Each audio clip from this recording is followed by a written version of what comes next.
Desde a década de 90, a Assembleia Legislativa de São Paulo desempenha um papel firme com comissões parlamentares de inquérito sobre assuntos de interesse público. CPI da FEBEM, CPI dos refugiados, da exploração infanto-juvenil, CPI sobre crimes cibernéticos e por aí vai ao longo dos anos até chegarmos às mais recentes, da violência sexual contra as mulheres e Comissão Parlamentar de Inquérito sobre as Cavas Subaquáticas. Mas você sabe como atuam as faladas CPIs? As comissões parlamentares de inquérito são uma das formas do Poder Legislativo exercer sua função fiscalizadora. São criadas por ato do presidente para apurar fato determinado mediante o requerimento de pelo menos 1/3 do parlamento, ou seja, 32 deputados. Os parlamentares têm poder de investigação próprios das autoridades judiciais, além de outros previstos em lei no regimento da Assembleia. Acompanhe agora comigo os principais trabalhos das CPIs aqui na Alesp em 2021.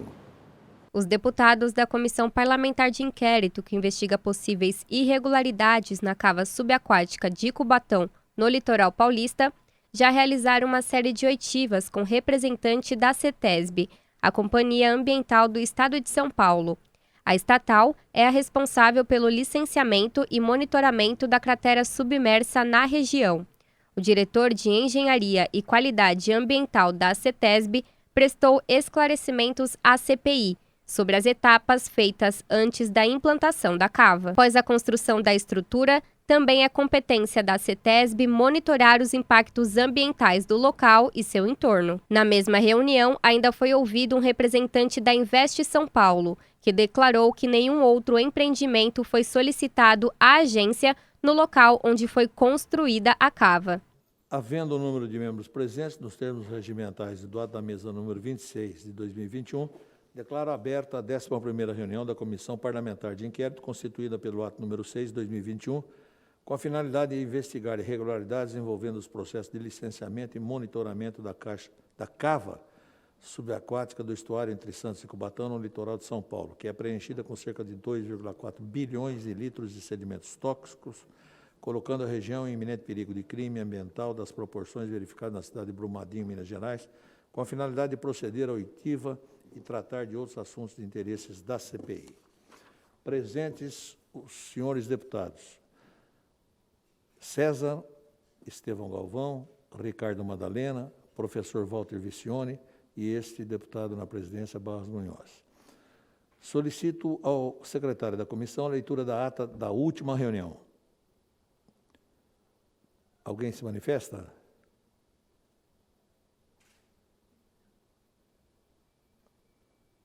Eu vou propor, então, que seja dispensada a leitura. Os senhores deputados que forem favoráveis à dispensa da leitura da ata, permaneçam como se encontram. Aprovada a dispensa da leitura da ata. A professora doutora Silvia Sartor comunicou a sua impossibilidade de comparecer até o dia 15 deste mês a esta reunião, a esta comissão, e ficaremos então de convidá-la para uma outra oportunidade após o dia 15. Temos presente já o senhor Carlos Roberto dos Santos, que foi diretor-presidente da CETESB no ano de 2017 e que é atual diretor de Engenharia e Qualidade Ambiental. E depois o doutor Fittipaldi também, que é o José Pedro Fittipaldi, da Invest São Paulo, responsável pela área de especialidade de meio ambiente nessa importante agência de desenvolvimento paulista. Então, vamos começar pela oitiva do Dr. Carlos Roberto dos Santos. Eu tomo a liberdade, é um convite, Dr. Carlos Roberto, não é uma convocação, mas eu sempre recomendo que haja um compromisso de dizer apenas a verdade e colaborar com os trabalhos da nossa comissão. Tenho certeza que Vossa Excelência se dispõe a isso, ok? Confirmado, presidente. Muito obrigado. Bem, doutor Carlos Roberto, a gente que tem a oportunidade de ter um contato quase que diário com a CETESB, nossos deputados, conhecemos o senhor, conhecemos a excelência do seu trabalho, a qualidade do exercício da sua função, das suas funções. Mas eu gostaria que você fizesse uma apresentação, falasse alguma coisa da sua atuação na CETESB ao longo desses anos e também entrasse no tema objeto dessa CPI, que é a questão da cava subaquática. O senhor acredita que em 15 minutos é suficiente, 20 minutos? Quanto suficiente, tempo presidente. Suficiente. É suficiente. Então, com a palavra, deputado, ou melhor, o deputado, talvez antecipando, Carlos Roberto dos Santos. Com a palavra, doutor Carlos Roberto, por favor. Muito obrigado, senhor presidente, deputado Barros Munhoz. Honrado pela promoção que o senhor incentivou agora. Mas, brincadeiras à parte, eu deixo aqui os meus cumprimentos em nome do deputado Barros Munhoz a todos os deputados que participam dessa comissão e, desde já, deixar consignado também o meu respeito pela Assembleia Legislativa do Estado de São Paulo e pelo trabalho que desenvolve esse importante órgão para a população paulista. Em rápidas palavras, eu discorro aqui a respeito, a pedido do senhor presidente, a respeito da minha atuação aqui na CETESB. Eu atuo na CETESB, sou funcionário de carreira da CETESB há 32 anos. Adentrei essa companhia, ainda muito jovem, na condição de estagiário de engenharia. Eu comecei a minha vida profissional aos 14 anos, passei pela indústria automotiva e depois disso eu ingressei na CETESB por uma opção de trabalhar com saúde pública, trabalhar com a área ambiental, sem perder o viés da engenharia. E aí adentrei a CETESB por meio de concurso público e fui aprovado, felizmente, e tenho muito orgulho de trabalhar nessa companhia. Eu sou engenheiro mecânico de formação, me especializei em administração industrial pela Universidade de São Paulo, pela Escola Politécnica, e ampliei a minha gama de conhecimentos na área ambiental, na área de química. E me especializei com um curso de mestrado na Universidade de São Paulo também, na Faculdade de Saúde Pública, onde fiz o curso de mestrado em Saúde Pública voltado à área de análises químicas e qualidade da água dos rios. Também, por fim, estendi os estudos por uma necessidade profissional, inclusive, não só por opção pessoal, os meus estudos nessa área ambiental, fazendo um curso de doutorado e me especializando na parte laboratorial, na questão de meio ambiente. Também na Universidade de São Paulo, com créditos executados na Escola Politécnica e defesa do doutorado na Faculdade de Saúde Pública da Universidade de São Paulo. Trabalho na CETESB há todos esses anos, tenho muito orgulho.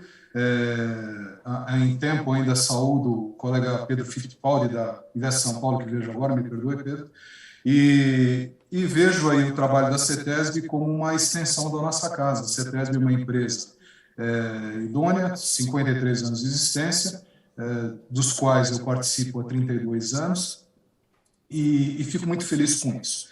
Essa gama de atividades que eu desenvolvo ao longo da minha carreira também me proporcionou a felicidade de lecionar em algumas universidades já. Hoje eu sou professor da disciplina de Auditoria e Certificação Ambiental da ESAL, que é a Escola Superior de Agronomia Luiz de Queiroz da USP, onde leciono oportunamente no curso de especialização, no curso de pós-graduação. Coordeno o curso de pós-graduação da Escola Superior da CETESB. A CETESB possui uma escola credenciada no Sistema Estadual de Educação, e nós temos vários cursos, dentre eles um curso de pós-graduação de 2 anos, onde eu tenho o prazer de coordenar e lecionar a disciplina de Auditoria, Fiscalização e Perícia Ambiental. Então é muito bom tudo isso. Com relação à cava subaquática, que é objeto de investigação, de apuração por essa digna CPI, eu tenho a opinar, no período que fui presidente da CETESB. A CETESB me proporcionou várias situações aqui dentro. Como disse aos senhores deputados, aos novos colegas, que eu exerci várias funções aqui dentro, desde o estágio, quando adentrei a CETESB, atuei como técnico de nível médio, eu tenho uma formação em técnica mecânica ampliada ao laboratório, e depois ingressei como engenheiro também, passei pelos cargos de gerente de setor, divisão, gerente de departamento, assessor de diretoria, diretor de engenharia nos idos de 2011, fui agraciado aí com o cargo de presidente da CETESB, com muito prazer exerci durante o período de 2016 a 2019, janeiro de 2019, e, por convite também, permaneci na diretoria da CETESB, na diretoria de engenharia. A cava subaquática, que é o objeto dessa averiguação, é um projeto de engenharia, é um projeto que foi licenciado pela CETESB, passou pelos ritos ordinários mais críticos e exaustivos que, particularmente, eu já encontrei, trabalhando sempre na área de medição laboratorial aqui dentro da CETESB, em diversos laboratórios. Fui gerente de laboratório, tive o prazer de gerenciar laboratório durante 15 anos. Eu sempre trabalhei com resultados de medição. E esse projeto de engenharia, que teve o seu licenciamento inicial, esse processo que se iniciou lá no começo dos anos 2000, ele passou por um rigoroso volume de dados, volumes de medição. Então, ele foi objeto de um estudo de impacto ambiental, com seu respectivo relatório de avaliação, um relatório de impacto, a vizinhança e tudo mais, e nós tivemos tudo isso previsto dentro da dinâmica do licenciamento ambiental. A cava subaquática, ela é uma opção de engenharia dentro do processo para o qual foi licenciado todo esse processo do canal do Piaçaguera, e esse processo de engenharia, essa construção da cava, seguiu rigorosamente, tudo isso que eu digo é com base no que conheço, com base no que acompanhei, tive a oportunidade de acompanhar, e ler também as peças processuais, todas registradas aqui dentro da CETESB. Então, essa cava é um processo de engenharia, como disse, onde um volume de determinado material dragado foi depositado, acompanhado. Durante o processo de licenciamento, foram analisadas diversas opções, salvo engano, foram 16 opções de tratamento desse material dragado ou de exposição, e parte do material ele foi destinado a um dique de contenção. Em determinado momento, dada a necessidade do rebaixo da calha desse canal, foi objeto de estudo dentro do processo de licenciamento a tal da cava subaquática, onde ela foi rigorosamente projetada, avaliada, feita uma caracterização de todo o material que ali estava em processo de dragagem, continuou a ser dragado e seria dragado e depositado dentro dessa calha. O processo de licenciamento, pelo seu rito ordinário, ele prevê uma série de etapas.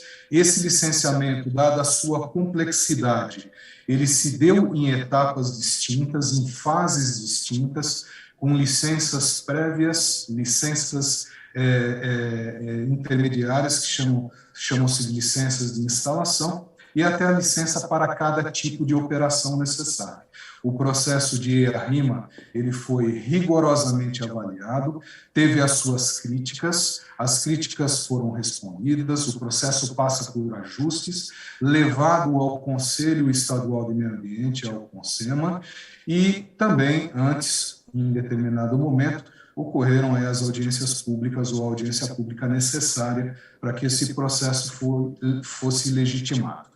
Ainda dentro do rito ordinário do EIA-RIMA, do Estudo de Impacto Ambiental, ou do processo de licenciamento, nós temos aí a licença emitida, ela não é um rito ordinário meramente cartorial. Ela traz aí toda uma análise de engenharia que envolve, eu digo engenharia, mas envolvendo uma equipe, nobres deputados, multidisciplinar. A equipe que trabalhou nesse processo de licenciamento da cava, ela tem engenheiros, ela tem biólogos, ela tem químicos, biomédicos. Se eu esquecer de alguma formação aqui, me perdoem os técnicos, o arquiteto, o comunicólogo que faz toda a averiguação de vizinhança e conversa, assim, com associações ou com o pessoal do entorno para que tudo isso seja considerado ou fosse considerado, inclusive, no rito de audiência pública necessária.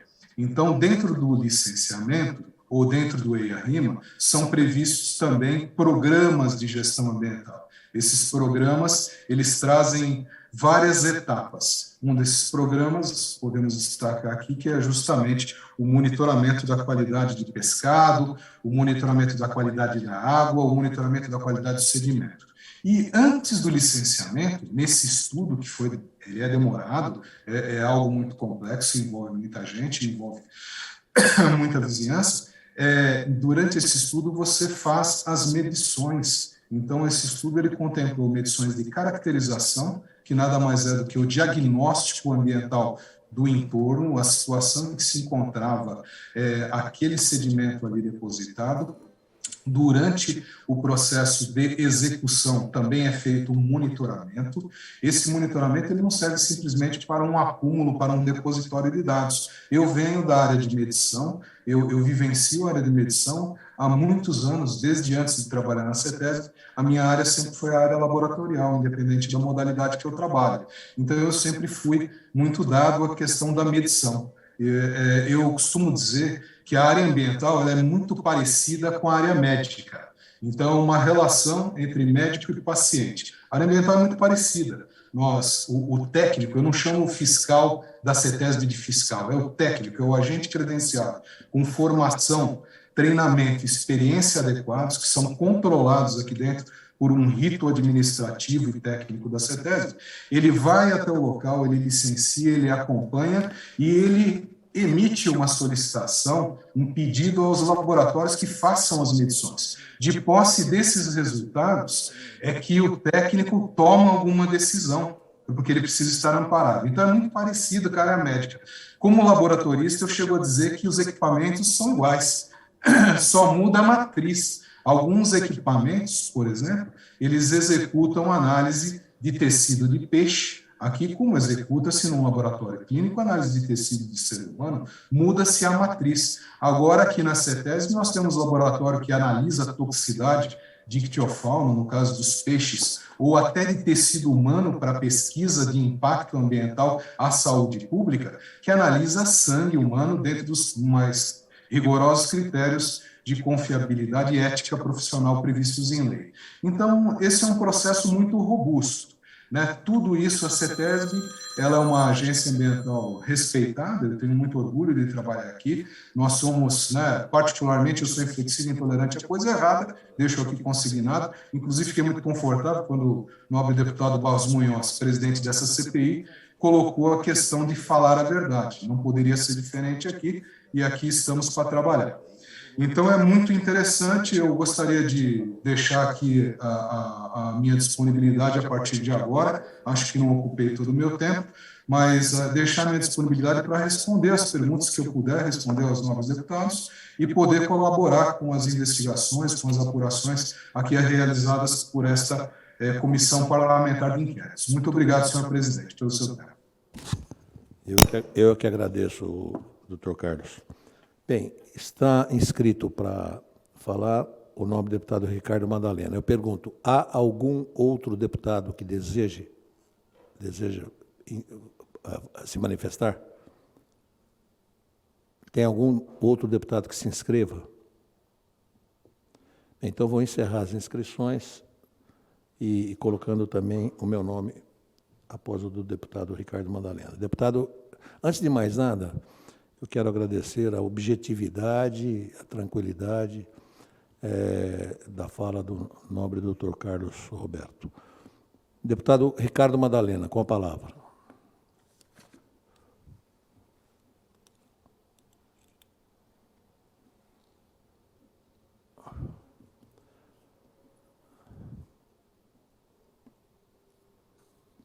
Deputado Ricardo Madalena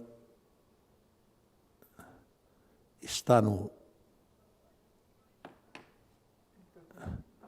conectado, né?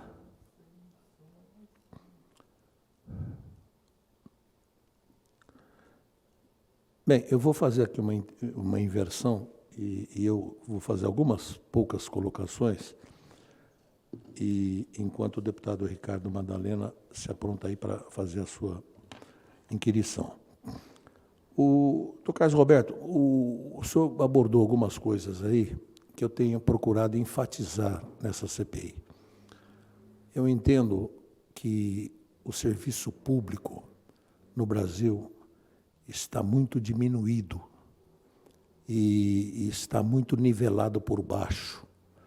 Há uma verdadeira campanha contra o serviço público, há um desprestígio do serviço público. E isso mexe muito comigo, porque eu fui prefeito e comandei servidores públicos municipais. Fui secretário de Estado e comandei servidores públicos estaduais do Executivo.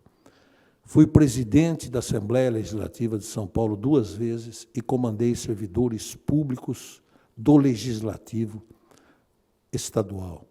E fui ministro da Agricultura, do Abastecimento e da Reforma Agrária e comandei servidores públicos federais. E posso dizer que se há uma coisa boa no Brasil, é o serviço público, principalmente quando comparado aos demais setores da vida do nosso país. Mas nada funciona sem motivação. Nada funciona sem motivação. O ser humano, e eu aprendi isso, na prática e na teoria, normalmente produz 30% do que pode produzir. O restante ele tem que ser estimulado, ou pode produzir até menos do que isso se for desestimulado.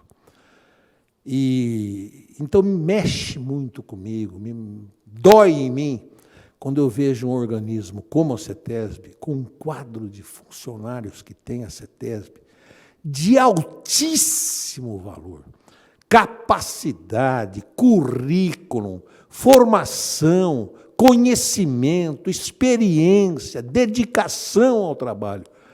Eu realmente me revolto, me rebelo, e eu passo a ser um defensor, porque sou um conhecedor da CETESB. Desde quando fui prefeito pela primeira vez, em 1977, eu vivi junto com a CETESB. Minha vida pública foi paralela à vida da CETESB no nosso estado. Eu acompanhei o seu progresso, o seu desenvolvimento. E como paulista, tenho um grande orgulho dessa instituição, grande orgulho dessa instituição. E, então, eu queria fazer essa colocação, doutor Carlos, para deixar claro a minha posição, entendeu? Eu não estou defendendo absolutamente lado algum aqui, eu estou defendendo um trabalho sério, profícuo, que eu acredito que tenha sido feito. E também disposto a consertar o que, eventualmente, a gente apurar que tenha sido errado, porque também ninguém é perfeito nesse mundo. Mas eu queria fazer essa colocação. Dentro de todo esse cabedal que o senhor acumulou ao longo de todo esse tempo, dos 32 anos de CETESB e da sua vida profissional, lecionando, tendo contatos, fazendo cursos, enfim, como o senhor definiria esse trabalho que foi feito para se concluir que se devia fazer a cava subaquática e como foram desenvolvidos os trabalhos para chegar até hoje, a cava funcionando, coberta há mais de 1 ano. Como o senhor qualifica? A qualidade do trabalho, se foi com cuidado, se foi... o senhor, nas entrelinhas, deixou isso mais ou menos claro, mas aprofundar um pouco mais. Se houve toda a dedicação que precisava haver e, principalmente, os monitoramentos, enquanto que quantidades são, de que tipo, o que é monitorado, o que não é, enfim, aprofundar um pouco mais nessa questão. Essa seria a minha indagação. Obrigado. Permita, senhor presidente, responder e, de antemão, também permita agradecer pelas palavras que eu faço coro e defendo aqui, embora seja funcionário da carreira da CETESB, eu defendo, com a sua permissão, também a qualidade do trabalho desenvolvido pelos nossos técnicos. O capital humano existente aqui na CETESB é algo excepcional. Também sinto na pele quando o serviço público ele é nivelado por baixo, e ele, aqui no estado de São Paulo, é um serviço público de muita qualidade, e eu aqui envolvo os demais profissionais também. Nesse processo de licenciamento da cava, o que eu pude observar é que ele foi feito com muita serenidade, sem nenhum atropelo. Pressão, a CETESB, o nobre deputado Barros Munhoz acompanha a vida da CETESB há muitos anos, como outros deputados aqui. também, ela é pressionada, mas é uma pressão natural, pressão de um lado, de outro, pela celeridade, que eu acho também ilícita, mas a celeridade ela não pode comprometer também a qualidade do processo. E isso o técnico da CETESB tem enraizado dentro das suas atuações. Esse licenciamento da cava subaquática, desde o seu início, do canal de Piaçaguera, até o status atual em que se encontra, cava fechada e monitorada, posso assegurar aos senhores, falo com base no que acompanhei, vi e resultados de medição. Eu me pauto pelo resultado da medição. Eu não consigo tomar uma decisão por aquilo que eu acho, a não ser que o exame seja visível a olho nu. Quando um técnico fala para mim que sobrevoou determinado local ou avistou determinado local e lá existem contaminantes, eu acredito, mas preciso mandar uma equipe para lá para coletar amostras, levar no laboratório e lá determinar com um grau de incerteza de medição e de limite de quantificação com equipamentos e laboratórios adequados, qual é a contaminação e a intensidade dela. Então, posso afirmar aos nobres deputados que esses técnicos que participaram desse processo longo, exaustivo de licenciamento, eles são técnicos fiéis à causa pública, técnicos voltados única e exclusivamente à questão técnica de engenharia. Foram 40 técnicos que participaram desse processo de licenciamento. E aí eu não falo que houve um double check, como dizemos na engenharia, uma dupla verificação. Ocorreram mais de 15 verificações cruzadas, adequações de projeto, nada fora do rito ordinário do licenciamento. Absolutamente nada fora do previsto no EIA-RIMA, no Estudo de Impacto Ambiental. Cada técnico dentro da sua especialização, sem invasão de áreas, pareceres, inúmeros pareceres, resultados laboratoriais que esse, por uma questão até de convivência, eu acompanhei, mais de 70 mil resultados de laboratório. Mas os senhores acreditam nos relatórios produzidos, nos resultados produzidos pelo empreendedor? Acreditamos porque, por exigência da CETESB, o empreendedor, quando apresenta o seu resultado laboratorial, também existe uma resolução da Secretaria de Estado de São Paulo que versa sobre as exigências mínimas do laboratório. O laboratório tem que ser acreditado internacionalmente por uma norma internacional, a ISO 17025.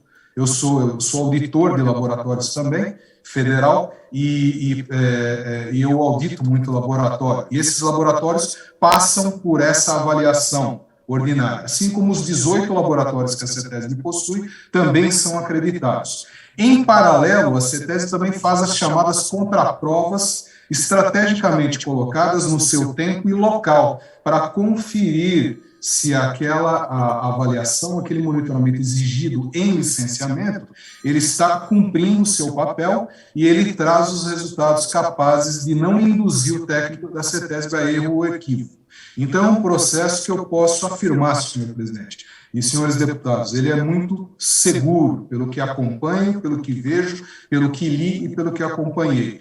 Os técnicos da CETESB têm por até fama de ser extremamente rigorosos, em alguns momentos parecem até exagerados, mas a área ambiental é uma área, como disse, muito parecida com a área médica. Ela não permite muita margem de erro e nós temos que evitar a falha, temos que evitar algum dano colateral. E o que me trouxe a trabalhar dentro da área ambiental, e já faz mais de 30 anos, foi justamente a vontade e o desejo de trabalhar com saúde pública dentro da engenharia.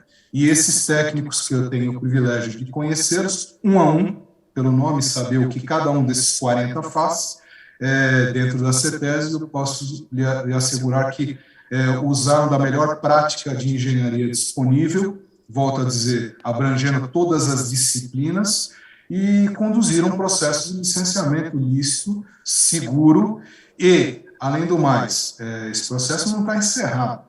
Existe um monitoramento e ele vai ser permanente, usando das mesmas práticas e laboratórios acreditados e com as exigências que estão constantes lá no licenciamento. Qualquer fato novo, ele pode ser revisitado e pode ser melhorado ou apertado um pouco mais o rigor do que deve ser monitorado ou controlado ou feito dali para frente. É o que eu tenho a dizer até o presente, nobre deputado Barros Munhoz. Muito obrigado. Eu agradeço a sua informação, doutor Carlos, e perguntaria o seguinte: 40 técnicos entre engenheiros, biólogos, químicos, biomédicos, arquitetos, comunicólogos, de todas essas especializações, é verdade? É isso? Foram 40 técnicos envolvidos? Perfeitamente, deputado. Fora os que foram envolvidos aí no EIA-RIMA. Esses são os técnicos da CETESB, que participaram do processo de avaliação do EIA-RIMA, o processo de licenciamento como um todo, e até hoje acompanham o desempenho do projeto e agora, na fase em que está, o monitoramento da situação de segurança, contaminação eventual, água, sedimento e entorno. É oportuna essa colocação. Eu gostaria de fazer uma solicitação aqui à assessoria da mesa aqui da presidência, no sentido de solicitar à CETESB todos os monitoramentos feitos. Seria possível isso que eu estou solicitando, doutor Carlos, ou é gigantesco, vai precisar Não, embora grande, para mostrar quantos monitoramentos se faz de tal coisa, de tal coisa, de tal coisa, e mandar as cópias disso tudo que foi feito ao longo desses anos. É possível isso? É possível, sim, senhor. Eu acho que esse é um material fundamental para nós nos situarmos como é bem feito o trabalho de acompanhamento do trabalho, certo? Eu sou um adepto desse modo de trabalhar.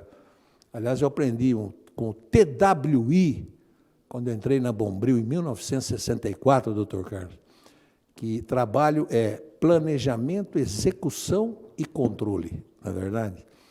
E então, o controle é fundamental. O controle é fundamental. Então, isso há.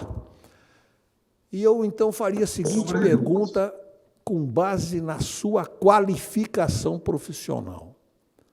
Eu não estou aqui para lhe, desculpa a baixa expressão, puxar o saco. Eu estou aqui para fazer justiça. O senhor é qualificadíssimo. O senhor é um quadro respeitabilíssimo. Respeitadíssimo. Então, é nessa qualidade que eu quero que o senhor responda. Do alto da sua responsabilidade que o senhor atingiu ao longo da sua carreira. Esse trabalho foi bem feito e continua sendo bem feito, da cava subaquática? Sim, deputado, a minha resposta é objetiva. Esse trabalho foi bem feito e continua sendo bem feito. Inclusive, os controles eles são muito apurados. Como disse no início dessa oitiva, foi um processo de licenciamento muito complexo. É algo grande, ele passou por EIA-RIMA. Aqui na CETESB nós temos mais de 140 empreendimentos cadastrados, dos quais 140 mil empreendimentos, dos quais 73 mil são licenciados e acompanhados pela CETESB no estado de São Paulo. Quantos mil, por favor? Quantos? Perdão, deputado. Quantos mil? 140 mil empreendimentos cadastrados, dos quais 73 mil licenciados. 73 mil licenciados. Desde o mais simples empreendimento até o mais complexo, que é um empreendimento dessa natureza, que foi a Cava Subaquática, o canal do Piaçaguera. Mas nós temos outros empreendimentos, como a própria diretora da época, a doutora Ana Cristina, eu era presidente, ela era diretora de avaliação de impacto ambiental, acho que ela comentou aqui, né, que são vários empreendimentos. Uma obra de metrô, um licenciamento de transposição de corpo d'água, uma represa, um barramento, se houver, são empreendimentos de grandes proporções. Nós temos uma diretoria, que é a de avaliação de impacto ambiental, que licencia e controla, cuida especificamente desses empreendimentos. Por exemplo, nós temos desculpa. que cuida dos outros empreendimentos que chamamos de varejo, o menor porte. Doutor Carlos, o senhor citou uma coisa importante. Diga alguns empreendimentos muito maiores do que a cava subaquática. muito maiores, em todos os sentidos, em custo, em complexidade, em perigo, em risco, e tudo. Cite alguns investimentos. O senhor falou aí de barragens, por exemplo, a de Amparo seria uma delas, e tantas outras que foram feitas no nosso Estado. Foi trabalho de fiscalização, acompanhamento da CETESB. Exatamente. Cite alguns, para que a gente tenha noção de que a CETESB não cuida de coisinhas pequenininhas só, não. Cuida também. Alguns exemplos, por favor. E como o senhor disse, deputado, existem vários empreendimentos que são de pequeno porte e não são menos importantes. Sem dúvida. Eles tocam a nossa vida, o nosso dia a dia. Mas existem grandes empreendimentos como obras do Rodoanel. As obras do Rodoanel, elas demandaram uma avaliação de impacto ambiental detalhada, obra grande, ocorreu supressão de vegetação, ocorreram muitas críticas, essas críticas foram tratadas tecnicamente, áreas foram recompostas a título de compensação ambiental, por exemplo, onde o Rodoanel obrigatoriamente teve que o seu traçado em cima de reservatórios, que é o caso do trecho sul, você tem que ter diques específicos de contenção, existe uma série que chamamos de salvaguardas dentro desses processos de licenciamento. Isso não foi diferente com a questão da cava. Eu estou citando alguns empreendimentos, senhores deputados, que são de grande porte. Metrô, em São Paulo, outro empreendimento de grande porte também. Licenciamento de fábrica de automóvel, me recordo recentemente o próprio licenciamento, vou citar o nome da fábrica, que é o que me vem à mente agora, da Toyota, ali na região de Sorocaba. Houve todo um processo de licenciamento, compensação de créditos até de carbono foi elevado, vários programas de gestão. Hoje nós tratamos, embora a terminologia meio ambiente, eu me sinto aí no mesmo barco que o deputado Barros Munhoz, quando ele fala do impacto sobre o serviço público. Às vezes tentam desqualificar o serviço público em qualquer tipo de carreira, né? Meio ambiente, um nome desgastado. Meio ambiente não é uma moda, é uma necessidade, é saúde da população. Meio ambiente são processos de engenharia. Você vai a campo, você mede, você autoriza, não porque é um rito ordinário cartorial, muito pelo contrário, é com base em medição, é com base em acompanhamento. Então, são alguns empreendimentos que eu cito aqui que me vem à mente, deputado Barros Munhoz. Obras de metrô, licenciamento de grandes fábricas automotivas, as obras do Rodoanel, que teve várias represas fases. Também, barragens de represas? Barragens. Represa, se for feito um reservatório, sim, ele poderá ser objeto de licenciamento dependendo da sua localização pelo Estado de São Paulo. E aí todo o cuidado, não por causa do caso de Brumadinho ou qualquer outro caso que infelizmente foram casos tristes aí que aconteceram em outro estado, mas não por isso que a CETESB passou a controlar, sempre controlou. O processo de licenciamento ele segue rito ordinário. A lei ambiental ela data de 1976. A lei 997, regulamentada pelo decreto 8.468 de 1976, trouxe um arcabouço legal que carinhosamente chamamos de livro, a Bíblia do Meio Ambiente, com tabelas de valores de qualidade do meio, limites de emissão para efluentes líquidos, gasosos, que aqui... Mas é algo muito amplo. Ok. Finalmente, doutor Carlos, o seguinte, eu fui secretário da Agricultura e Abastecimento de São Paulo e comandei os institutos de pesquisa da nossa querida e gloriosa Secretaria da Agricultura, com 130 anos de vida. E, portanto, estava sob o meu comando o Instituto de Pesca. Graças a Deus e ao governador Fleury, ele criou um Fórum Paulista de Desenvolvimento e eu consegui fazer um orçamento paralelo, não um orçamento secreto, como agora virou moda fazer. O meu era eu fazia um orçamento paralelo. No Fórum Paulista de Desenvolvimento se criava alternativas fora da rotina orçamentária do Estado. E, graças a isso, nós conseguimos modernizar os institutos e assim por diante. Então, eu sei que o Instituto de Pesca ele não faz o trabalho de laboratórios. Ele tem toda a sua estrutura, importante para o Estado, mas ele contrata isso. Lá na CETESB, essa questão dos peixes, a qualidade da água, se isso está prejudicando a qualidade dos peixes ou não, isso é feito pela CETESB, ela contrata laboratório. Como é que é feito esse controle? Especificamente esse, da vida marinha e, sobretudo, daquilo que afeta a vida dos pescadores e de todos nós que comemos peixe. Pergunta muito oportuna, deputado. A CETESB possui, como eu disse, 18 laboratórios. Alguns deles são especializados. Quantos? 18 laboratórios. Inclusive, convido os nobres deputados, oportunamente, se tiverem a oportunidade, de visitarem... Você poderia mencionar alguma especialidade? Quais? Quantos?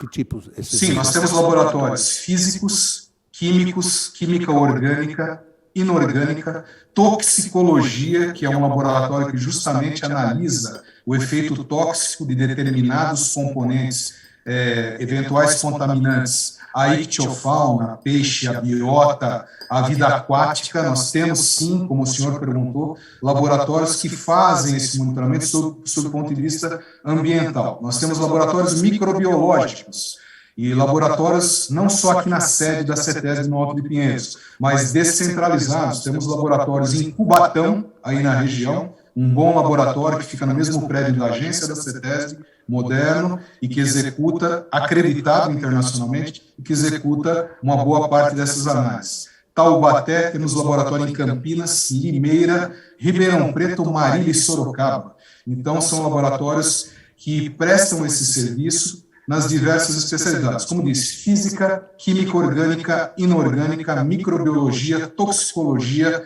comunidades aquáticas. A microbiologia, por exemplo, é um laboratório que conduz processos de monitoramento da vulnerabilidade das praias. Falando em litoral, a CETESB conduz aí o programa de vulnerabilidade de praias, que monitora 167 pontos no litoral paulista e 240 quilômetros de praia. São 157 praias, salvo engano.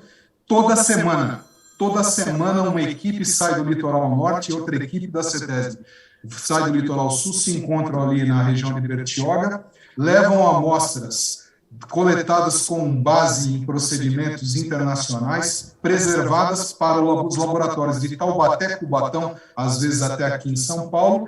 Essas amostras são processadas a partir do final de semana, segunda-feira conferidas, terça-feira rechecadas com todo o procedimento internacional auditado, quarta-feira sai o boletim de vulnerabilidade de praias. Então, toda semana, a CETESB informa a população pelo seu site, app agora, que é a maior novidade, né, pelo celular, com bandeirinhas, vermelha ou verde, que é uma forma amigável de, objetivamente, informar para a população, ou aquele direito, a qualidade e a recomendação da CETESB. Se deve ou não, naquele momento, naquela semana, se banhar com a água da praia, porque pode haver alguma ocorrência que apresentou algum tipo de contaminação naquela praia e é o risco de adoecer, é a questão do programa de saúde pública. Então, são vários laboratórios, várias modalidades. A pergunta, para finalizar, a pergunta feita pelo senhor presidente é, na questão do pescado, a CETESB monitora isso? Monitora, fez e executa análise em tecido do peixe, análises toxicológicas para verificar. Com que frequência, por favor? Houve alguma modificação. Perdão, com que frequência essas análises? Semanalmente, todo dia, uma vez por mês? Com que frequência do peixe? Nós temos o programa de monitoramento da qualidade das águas. Esse programa de monitoramento prevê coletas bimestrais de qualidade das águas, em rito ordinário bimestral. Agora, as análises, deputado, elas são realizadas dentro da necessidade. Se houver necessidade hoje à tarde de fazer uma coleta e levar uma amostra para o laboratório de algum evento, alguma suspeita de contaminação ou alguma intervenção em algum corpo hídrico, seja lá na região da Cava ou qualquer outra região do estado de São Paulo, nós prontamente coletamos a amostra a qualquer momento e levamos para o laboratório. Só um dado importante, deputado, a CETESB realiza em média 400 mil análises laboratoriais de água e efluentes por ano. 400 mil análises. 400 mil análises. 400 mil análises de água. No estado de São Paulo. No estado de São Paulo. Doutor Carlos, o senhor era o presidente na época e foi quem assinou a licença de instalação? Não, eu não assinei as licenças, deputado, mas eu fui presidente no período de dezembro de 2016 a janeiro de 2019. O senhor era o presidente quando foi concedido essa licença? Era presidente. Porque essa a licença ambiental é o diretor. É o diretor que assina, né? Tem nada a ver com... nesses casos de grande empreendimento. Nem o presidente da CETESB e muito menos o secretário. É uma licença de competência do diretor, não é isso? Investidura do cargo, competência do diretor, nesses casos dos grandes empreendimentos. Perfeito. Para os pequenos, ou melhor, para os empreendimentos de menor porte, de acordo com a legislação, de acordo com as normas, as agências ambientais podem as licenças. Isso é muito importante. Isso é muito importante, doutor Carlos. Eu queria deixar bem claro. Quer dizer, então, nos projetos, vamos dizer assim, menos complexos, a competência de conceder ou não a licença é do chefe da agência, é isso? Perfeitamente. Nos mais complexos, é do diretor da área da CETESB. Perfeitamente. Diretor de qual área? Da Diretoria de Avaliação de Impacto Ambiental. Avaliação de impacto ambiental. Muito bem. Nunca é o presidente da CETESB e muito menos o secretário do meio ambiente. Não. Perfeito. Não. É sempre o diretor técnico. Muito importante esse esclarecimento. Por fim, eu queria fazer uma pergunta meia complicada de ser feita, mas que eu tenho certeza que o senhor vai me ilustrar. Eu quero me abster um pouco do meu ufanismo paulista e do meu orgulho paulista e quero me colocar no ponto mais técnico possível para formular essa pergunta.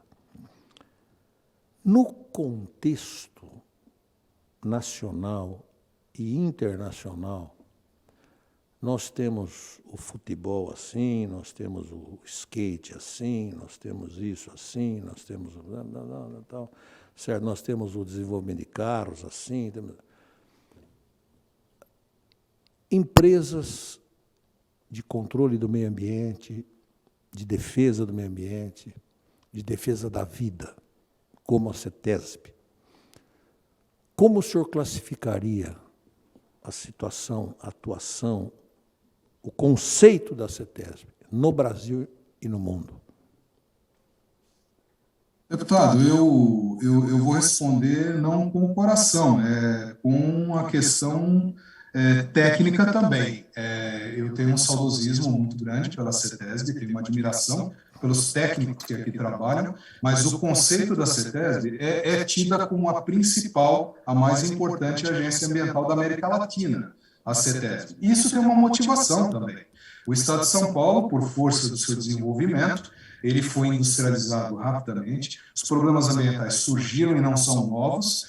A CETESB veio surgir só em 1968, as leis ambientais, especificamente depois da Convenção de Estocolmo, em 72, lá nos idos de 76, mas aí a CETESB desenvolveu rapidamente, teve o seu corpo técnico fortemente estruturado. Então, hoje, a CETESB é a principal agência do Brasil. Ela está bem à frente, adiante dos demais estados. Sem desrespeito nenhum aos demais estados, existem boas agências ambientais com as suas limitações, também por conta da existência de determinados empreendimentos lá naqueles estados. A CETESB ajuda muito na elaboração de normas federais. Inclusive, agora tem uma equipe em Brasília discutindo norma específica, técnica, no Conselho Nacional do Meio Ambiente. Perfeito. Bem, eu me sinto esclarecido e, não havendo mais oradores... o deputado Walter, por favor. O deputado Walter está inscrito também. Doutor Carlos Alberto dos Santos, boa tarde. Muito obrigado por ter aceitado o convite do nosso presidente Barros Munhoz. Apenas uma pergunta para tirar uma dúvida. Parece que a licença inicial era para uma dragagem de até 12 metros, que foi o que eu ouvi ontem. e foi feita uma dragagem de até 15 metros, em alguns trechos, seus desenhos que eu vi ontem, não em todo o trecho. Tal. Esse rito de acrescentar, de retirar mais, de fazer uma maior dragagem, no procedimento da CETESB, exige uma nova licença ou já faz direto isso? Não há essa necessidade, uma vez que esse aprofundamento não traz grandes problemas. Só isso. Professor e deputado Walter Vicione, muito prazer em revê-lo. Muito obrigado pela pergunta. E a sua pergunta é muito oportuna. O processo de dragagem ele previa uma profundidade da calha de 12 metros, que era uma dragagem para retirada de material sedimentado. Porém, esse material foi retirado e sempre com as medições intermitentes durante o processo. Ao se chegar aos 12 metros, se não me engano, essa medida, verificou-se uma qualidade do sedimento ali assoreado, ali sedimentado, de qualidade pior do que tinha sido retirado acima. É isso que os autos constam. Então, houve uma necessidade de readequação de projeto, tudo previsto na dinâmica do licenciamento e no EIA-RIMA, isso é previsto, não seria necessário um novo licenciamento. Tá? Então, foi feito um estudo para o aprofundamento dessa calha, para a retirada desse material de pior qualidade, e essa calha foi aprofundada até os 14,5 metros de profundidade. Então, chegando-se ao status atual, que são os 14,5 metros, a medição laboratorial, a caracterização do sedimento existente, determinou que aquela capa de sedimento ali existente, ela era uma capa já com uma qualidade melhor, então já poderia se parar com aquela retirada. Inclusive retirada essa que não foi exatamente no local específico, ali só no calado central. Laterais, enfim, o que a medição e o que o monitoramento apontava para a necessidade. Esses estudos foram feitos, conduzidos com o mesmo rigor, e isso foi executado e monitorado com o mesmo rigor. Então, esse aprofundamento do calado inicial de 12 para 14,5 foi uma necessidade dentro do rito ordinário do licenciamento, previsto todos esses processos, essas etapas dentro do EIA-RIMA e do próprio rito ordinário de licenciamento. A pergunta do novo deputado foi: haveria necessidade de iniciar um novo processo de licenciamento? Não. No entendimento da base técnica e no exame legal da situação, não houve a necessidade de um novo licenciamento, porque esse processo fez parte do procedimento de licenciamento existente. O procedimento existente abarcou essa possibilidade desde a análise prévia das 16 opções de disposição desse sedimento lá existente. Uma parte, por favor, deputado Walter. Só uma parte, sim. Concedido a parte, eu já estava agradecendo. Obrigado. Doutor Carlos Alberto. Doutor Carlos, eu diria o seguinte: todo projeto, agora eu vou falar como um engenheiro de ideal, né, e de prática, que tenho sido ao longo da minha vida, principalmente nos 14 anos em que fui prefeito. Normalmente, não existe projeto perfeito. Não existe um projeto que não se modifique na sua execução alguma coisa. Imagino eu. Então, isso é natural, isso é normal, que haja algumas coisas que são adequadas à realidade. É isso que eu entendi da sua explicação. Eu estou correto no meu entendimento? Okay. Está correto, deputado. Inclusive, um ponto importante de ressaltar é que durante a elaboração do projeto dessa cava, da sua autorização, do seu licenciamento para a operação, nós pesquisamos possibilidades existentes, nós consultamos a Agência de Proteção Ambiental Americana, que já consta dos autos, mas volto a reafirmar, e um especialista dos Estados Unidos, da Agência de Proteção Ambiental Americana, registrou aí o seu parecer, dizendo que sim, a cava seria uma opção mais do que adequada para aquele propósito que se pretendia no projeto. Então, como o senhor bem disse, sob o ponto de vista de engenharia, sob o ponto de vista ambiental, não existe projeto perfeito, mas ele é passível de adequações. Se for necessário mudar totalmente a rota, por óbvio que a CETESB não conduziria dentro de um licenciamento específico algo que mudou totalmente a rota. Mas isso era possível, sim, naquele momento. Muito bem. Muito obrigado, doutor Carlos. Desculpa, doutor Walter. Com a palavra novamente. Deputado Walter. Eu queria só agradecer ao doutor Carlos Alberto. A minha pergunta era se resumia aquele assunto apenas da se tinha ou não necessidade de nova licença. Muito obrigado. Obrigado. Eu que agradeço, deputado. Deputado Maurici, o último inscrito. Senhor presidente, senhores deputados, doutor Carlos Roberto, o deputado Walter agora perguntou sobre a eventual necessidade de um novo licenciamento em função do aumento da profundidade da dragagem, não é isso? Eu quero insistir um pouco nessa questão de uma outra forma. Em agosto de 2005, a CETESB emitiu licença ambiental prévia para a dragagem do canal de Piaçaguera e disposição final dos sedimentos com prazo de validade de 5 anos. A licença de instalação foi solicitada 10 anos depois.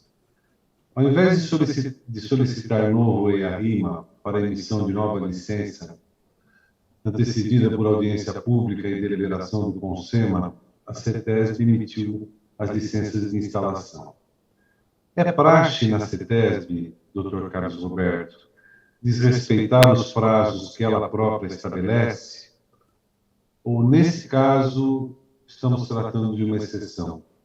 Haveria outros casos semelhantes? O senhor teria conhecimento disso? E, nesse caso, poderia mencionar alguns deles?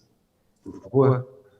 Saúdo o nome do deputado Maurici, cumprimento, senhor. Suas perguntas sempre oportunas. Nesse caso, foi dada a licença prévia. A licença prévia, ela não passa por caducidade se tivermos movimentação, algum tipo de movimentação ou intervenções de sequência temporal lógica dentro do processo, que foi o que aconteceu. Então, não haveria necessidade de um novo licenciamento, ou muito menos a expiração de uma licença, por maior que seja o tempo decorrido entre uma licença ou um processo e outro. Lembrando-se que esse é um procedimento, o procedimento que o canal de Piaçaguera é um procedimento muito complexo. Agora, quanto ao cumprimento de prazos, a CETESB busca sempre cumprir os seus prazos, sim, salvo em caso onde ocorra alguma intervenção por parte do interessado, alguma necessidade de ouvir outro órgão, ou alguma intercorrência onde haja necessidade de paralisação daquele prazo corrente, para que, por segurança técnica ou jurídica, você dê sequência ao licenciamento. Nesse caso especial, o tempo decorrido entre uma licença e outra não é caracterizado como morosidade ou dormência, ou o processo ficou dormindo. Muito pelo contrário, ocorreram muitas intervenções e diversas ações durante o processo. Então, não há fundamentação legal, pelo que vi na peça processual, para um novo licenciamento. Não haveria essa necessidade. Tá? Que intervenções teriam sido essas, doutor Carlos Roberto, que houveram e que mantiveram vivo o processo? Por exemplo, caracterização de sedimento existente durante determinado período. A caracterização não pode ser pontual, deputado. Então, dentro do processo técnico de engenharia, às vezes existe a necessidade para que se tenha maior segurança, e aí o técnico da CETESB ele é muito rigoroso nisso. E às vezes o empreendedor tem suas razões de reclamar, mas por segurança técnica, às vezes existe a necessidade de medições durante esse tempo, ou adequações de documentação, ou consultas a outros órgãos. Eu não consigo nominar cada uma delas, mas se precisar ser mais específico, eu posso buscar aqui na CETESB e esclarecer melhor aqui a CPI. Obrigado, doutor Carlos Roberto. Deixa eu lhe perguntar também, se considerando que o material retirado por dragagem do leito do canal é altamente contaminado, a opção de dispor em cava submersa é, na sua opinião, a melhor solução sob o ponto de vista estritamente ambiental? Não haveria alternativas mais seguras e de maior eficácia ambiental, como, por exemplo, o tratamento prévio para a descontaminação dos sedimentos antes da disposição final, ou o destino com confinamento em solo, onde as condições de controle são, em tese, muito superiores? E há registro no Brasil ou no exterior da utilização de cavas subaquáticas com as características, porte e capacidade de armazenagem similares às destinadas a conter material altamente contaminado? Deputado, dentro do meu limite de conhecimento, nós temos aí no mundo mais de 30 cavas ou experiências desde a década de 1970. Acho que, para ser mais exato, são 34 empreendimentos de características similares, umas com mais volume, outras, ou a grande maioria, com menor volume. Porém, durante o processo de licenciamento dessa cava subaquática, durante todo o processo de EIA-RIMA, foram avaliadas várias opções, né, cada qual para o seu tipo de disposição. E a cava subaquática, esse empreendimento, teve uma classificação muito boa dentro da matriz de qualidade ambiental. Veja bem, a matriz não é a vontade do empreendedor ou a vontade da CETESB, é um checklist padrão, onde os técnicos colocam a sua pontuação de acordo com as características de cada tipo de empreendimento. Então, salvo engano, nesse processo de EIA-RIMA, de licenciamento, 16 opções foram avaliadas como um todo. E aqui apareceu a cava subaquática com uma classificação muito boa. Quando se chegou pelo monitoramento e acompanhamento e volume de material a ser dragado, a determinada característica e necessidade de disposição, se mostrou, né, por opção aí do empreendedor, foi apresentada e a CETESB avaliou e consultou, inclusive por ser algo grande, por ser algo importante, e envolver muita coisa, consultou a Agência de Proteção Ambiental Americana, que é uma boa base que a CETESB usa aqui como referência. Nós temos um relacionamento muito íntimo. Nos anos 1970, quando a CETESB foi concebida, né, lá, que começou a se desenvolver, a Agência de Proteção Ambiental Americana já estava totalmente consolidada. E a CETESB adotou um modelo de comando e controle, um modelo de gerenciamento muito parecido, que funciona até hoje. Claro que foi modernizado, mas ele funciona até hoje. Mas essas opções, deputado, elas foram estudadas dentro do processo de licenciamento.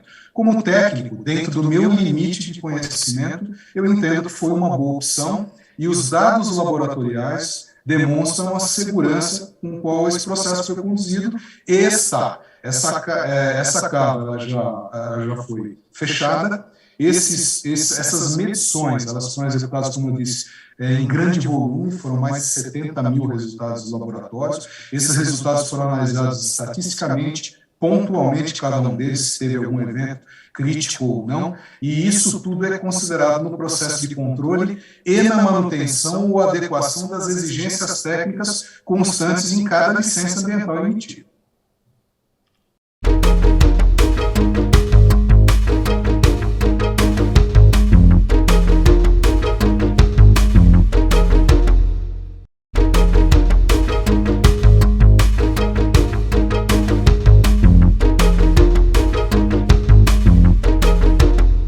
Previamente à operação de dragagem do canal, da implantação da cava e do seu preenchimento, foram realizadas consultas e audiências públicas voltadas aos moradores da Vila dos Pescadores, que é o núcleo de pesca mais próximo da cava. Quais os contatos e atividades foram realizados junto a essa comunidade? O senhor tem conhecimento? Eu não tenho aqui nominalmente os contatos realizados, deputado, mas posso pedir para levantar se a comissão assim desejar. Mas a informação que nós temos e o que nós acompanhamos, dentro do meu limite de conhecimento, é que sim, foram feitos contatos, a audiência pública envolveu todos os interessados, os processos de audiência pública, e durante, ou uma vez melhor, emitida a licença durante o EIA-RIMA, foram estabelecidas exigências técnicas, e essas exigências elas trazem a necessidade de um programa de gestão ambiental no entorno. Esse programa de gestão traz vários projetos, E um desses projetos, pelo que me consta aqui, é o monitoramento da qualidade do pescado da região, como estava antes, foi feito, lembrando que foi feita toda uma caracterização, e é a qualidade do pescado hoje. Então, ainda perguntei a técnicos da área e de laboratório esses dias se a qualidade do pescado se mantinha inalterada hoje, depois da cava fechada, e a resposta foi positiva. Sim, não houve nenhuma intervenção por conta, não há hoje nenhuma intervenção na qualidade desse pescado com relação ao projeto lá executado. Isso ainda continua sendo monitorado, continuará sendo monitorado, seja por um programa da CETESB, que é sua responsabilidade institucional na região, ou por conta do licenciamento específico da cava subaquática. Pela oportunidade, uma parte, doutor Carlos, essas audiências públicas tiveram atas? Tinha ata? Todas elas, deputado, estão no processo de licenciamento. Isso então, pode ser apurado. Eu vou solicitar aqui a assessoria, por favor, que solicite à CETESB o envio das atas das reuniões, das audiências públicas executadas. E os exames laboratoriais, então, nós já pedimos sobre o pescado, que todos também nos sejam enviados. Ok, doutor Carlos? Bom, mas isso vamos pedir à diretoria da CETESB. Desculpa. Deputado Maurici, por favor. Doutor Carlos Roberto, o anexo de licença da licença ambiental prévia solicita ao empreendedor demonstrar o cumprimento de 39 exigências técnicas como condição para a CETESB emitir a licença de instalação. A COSIPA, a atual Uzi Minas, cumpriu todas essas exigências, apresentou os documentos comprovando, e nesse caso, senhor presidente, solicito que fosse pedido que esses documentos fossem encaminhados aqui para a comissão. Por favor, doutor Carlos. Pois não, deputado. Quando é emitida uma licença, independentemente da sua fase, licença prévia, licença de instalação, elas trazem, muitas das vezes, as suas exigências técnicas, e aqui não foi diferente. Então, para você migrar de fase de uma licença para outra, não há migração de fase se você não cumprir as exigências técnicas lá constantes. Então, a minha resposta preliminar aqui, sim, para a emissão da licença de operação foram cumpridas todas as exigências técnicas da licença anterior. E isso está disponível no processo de licenciamento, pode ser requisitado a qualquer momento também. Doutor Carlos, na verdade eu estava me referindo à licença de instalação. Sim. Para a licença de instalação, deputado, ela traz aqui as exigências técnicas. Ela não migra, porque o objetivo final do empreendedor é operar o empreendimento. Né? Então, nós temos a licença prévia que avalia a factibilidade, a viabilidade do projeto, e aí a CETESB atesta, olha, tudo aquilo que você apresentou, e a RIMA e tudo mais, te dou a licença prévia, e você pode, é viável o seu projeto, você pode dar continuidade ao seu projeto. Em determinado momento, é solicitada a licença de instalação, que é a movimentação de equipamento e a construção do empreendimento. E, em final momento, a licença para operar o empreendimento, seja ele qual for. A cada uma dessas etapas, deputado, me desculpe se eu não expliquei direito, existem as exigências técnicas. Essas exigências têm que ser cumpridas para migração de fase. Se na licença prévia existem lá 39 exigências, elas têm que ser cumpridas para você poder operar, né, durante o processo de implantação, que é a instalação. A CETESB acompanha o cumprimento dessas exigências durante a tal licença, que no caso, o nobre deputado disse, é a licença de instalação. Né? Muito obrigado, então, doutor Carlos Roberto. E, senhor presidente, eu solicito a Vossa Excelência que peça também os documentos que comprovem intervenções feitas no período de 5 anos a partir da licença prévia, como observou o doutor Carlos. Muito obrigado. Eu agradeço, deputado. Prazer meu. Com a palavra, o deputado César.